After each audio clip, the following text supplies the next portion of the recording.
Hey, what is going on guys? RvzStealth here, and in today's video, we're going to be breaking down the new strong and weak picks heading into patch 9.5. And just before we get started here, this video is going to be sponsored by U.GG, so I'm super excited to be working with them again here. If you guys haven't heard of U.GG, it's in my opinion the best information-based League of Legends website, so it's going to allow you to search up a champion here in a matter of seconds, and it's going to pop up with the best setup for that champion. They also have a new feature where you can look up your summoner profile. So if we go ahead and take a look at my profile here, so this is what's going to pop up here when you do type in your summoner name. Really clean look to the site. It's going to show you your most played champions, your stats on those champions. It's going to show that I have a negative win rate on my most played champions, which I don't know if I'm just playing bad this season or if the matchmaking right now is just terrible in higher elos, but it seems like you get an inting bot lane almost every single game.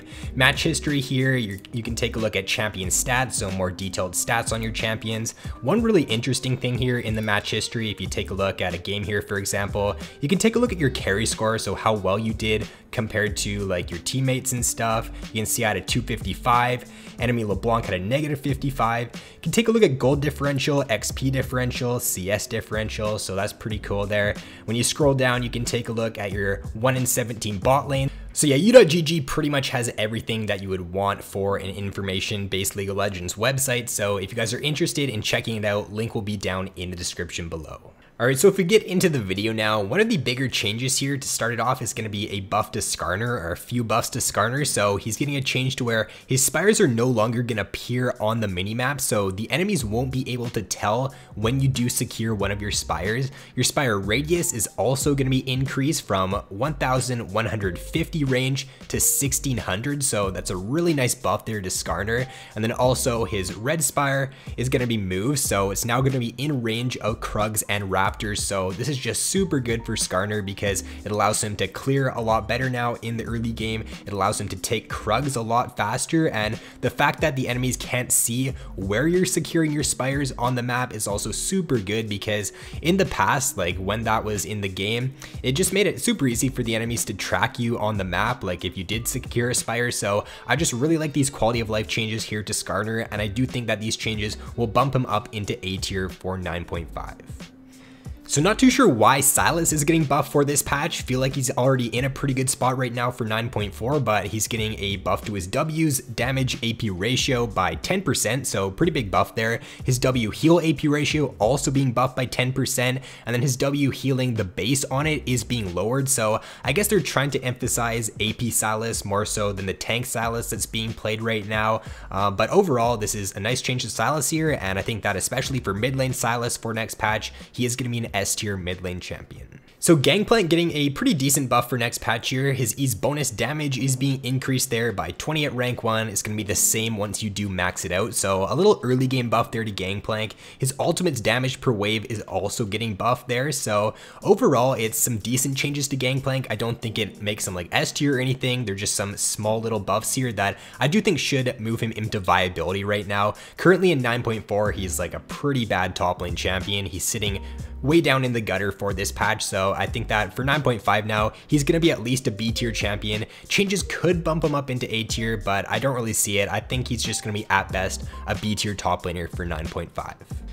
So next up here for Akali for this patch, a bunch of different changes here. She's getting a buff to her passive move speed duration. Her W, you now only need to exit and re-enter the shroud once to extend the duration by 3 seconds. Her E number 1 damage, or the first part of her E, the damage is being increased there by a little bit, and then the second part of her E, the damage is being lowered. Her ultimate's cooldown there is being lowered by 20 seconds at rank 1, so some decent buffs to Akali here, but are they really going to be enough to bring her out of C tier right now? Like in this patch, she's sitting at the lowest win rate in the game overall. She's a very bad champion right now for this patch. So even with a bunch of buffs here, I just still don't think it's really gonna bump her up too much. At the very most, it would bump her back up into B tier, but even then, I don't see these changes being enough.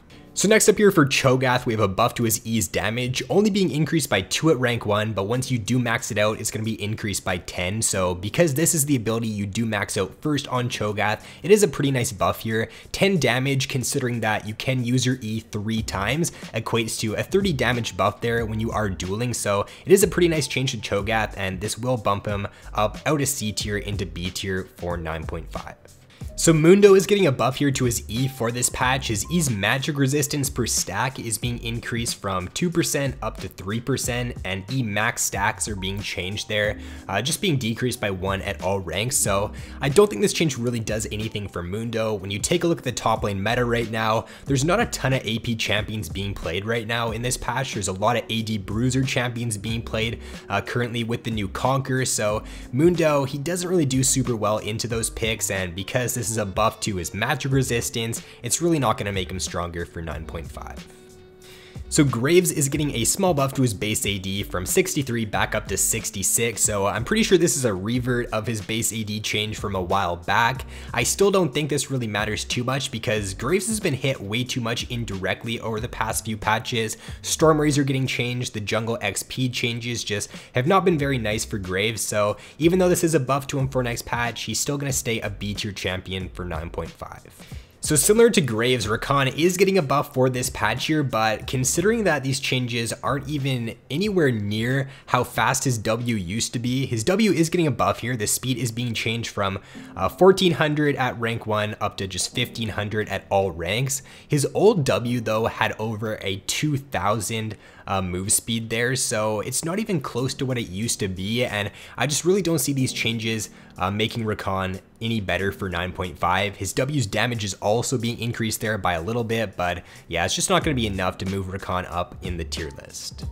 So for Neeko, pretty nice buff here to her E for next patch. Enemies hit to empower the missile is being lowered from 2 down to 1 champion, so this is really going to help her out, especially like in mid-game team fights there when she's not able to hit like 2 champions with her E. Just being able to hit 1 champion and get the spread on your E is going to be really impactful, so I do see this change here bumping Neeko up into A tier for 9.5. So Jhin, he's getting a QAD ratio increase for next patch there. It's going up by 5% at all ranks, so small buff there to Jhin. I feel like they just don't really want to over buff him right now because he's not terrible. He's also not great right now in this patch, so these changes are nice, but he is just gonna stay an A tier pick for 9.5. So for Vi for 9.5, a ton of different changes here, and these should end up being a net buff to Vi for 9.5. Basically, she's gonna have more utility now in her kit for next patch. She's gonna be a little bit tankier, but she is gonna be losing some damage. The ratios on her abilities for next patch, they did get decreased. However, the bigger change here is to her passive, to where the max HP from her passive, or the max HP scaling, is being increased from 10% up to 15%, and then her W when procced is now going to reduce the cooldown of her passive by 3 seconds. So I think that is the bigger change in there. Her ultimate is also no longer going to deal reduced damage to additional targets. It's also going to knock back secondary targets a little bit further. So I think that overall pretty nice changes here to Vi for next patch. It does make her a little bit stronger, like her team fight, her utility does get a little bit better here for 9.5, but I don't think it's going to be enough to bump her up into S tier. I do still think she's going to stay a solid A tier jungler for next patch. So for Trynd for next patch, a small change here to his passive, to where the passive crit chance for 1 Fury is being changed from 0.35% up to 0.5% once you hit level 16. It's going to be the same at level 1. It's going to be buffed by 0.5% at level 6. So it's not really that big of a change to Trynd here. It's more of a buff to his later game, and I don't really think that's the stage in the game where Trynd is struggling right now. So this change at the very most is going to bump him up into B tier, but these changes might even not bump him up too much for next patch, and he's still gonna be a relatively weak top lane champion for 9.5. And then for Yorick here, Yorick is being hit by nerfs, so this champion has dominated solo queue for the past few patches, so not too surprised to see him nerfed here. Maiden's damage is being lowered. It's now going to have 0 damage or 0 base damage. at rank 1, and it's going to have a little bit less damage there at rank 2 as well. So nerf there to Yorick's early game. His maiden on-hit damage is also being lowered. The percent of the target's max HP damage is being decreased for next patch. So overall, these changes should hit Yorick a little bit here for next patch. Is it going to be enough to drop him out of being a strong top lane pick? I don't think so. I still think he's going to stay a pretty strong pick, especially for the lower elos for next patch, but he's just not going to be that god tier status that he is right now in 9.4. And then Nunu as well, one of the strongest junglers for 9.4, is being nerfed for 9.5. Base HP is being lowered, and then his Q's healing is also being lowered.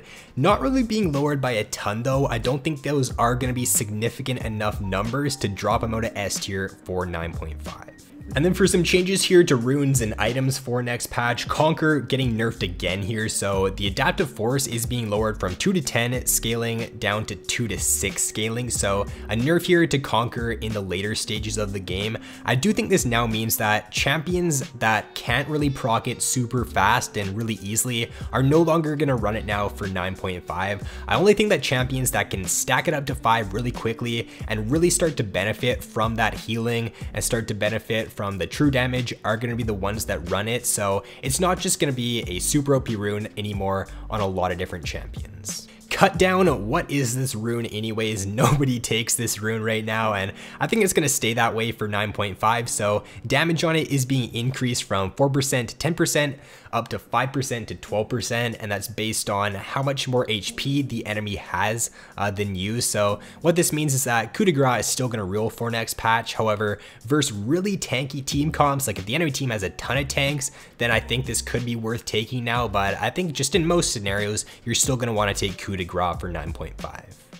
And then for the Relic Shield line for 9.5, the healing on it is being changed, so it's no longer going to scale off of a flat amount plus a percent of your missing health. It's only going to scale off based on your missing health. So what this means is that when you're at higher HP and you get a relic proc in the laning phase, you are going to be healing for less in 9.5. However, when you are lower on HP, you will be healing from more. So this is going to make it so that in harder matchups, if you are playing a melee support, someone like a Braum into a range support, it is going to be a little bit easier for you to stay higher on HP and not get poked out super hard, because chances are you are going to be lower on HP if you are in that range matchup. So I do think that in most situations, this should end up being a buff for melee supports for 9.5. And then for Stormrazor for 9.5, AD is being increased by 5, attack speed by 5%. What this means is that it's not really going to buff any champion for 9.5. It's still going to be a pretty niche item for the most part. It's not like you're going to now rush this item because of these changes. You're still going to only pick it up as like your 4th, 5th item at the very most. So I just don't think this really affects too many champions for next patch. It is a small buff like when you do get later on into the game. So that is what we're looking at heading into 9.5 here. So not a ton of meta shifting changes. I think the bigger change is to Conqueror. I think that will affect a lot of champions that are running it. Also the change there to Skarner. I think definitely watch out for Skarner for 9.5 because I really like those quality of life changes. But other than that, not too many changes that are going to shift the meta for this patch. With that being said though, guys, if you did enjoy this video, then be sure to drop a like and subscribe if you have yet to already. So thanks for watching. Have an awesome day, and I will see you in my next video.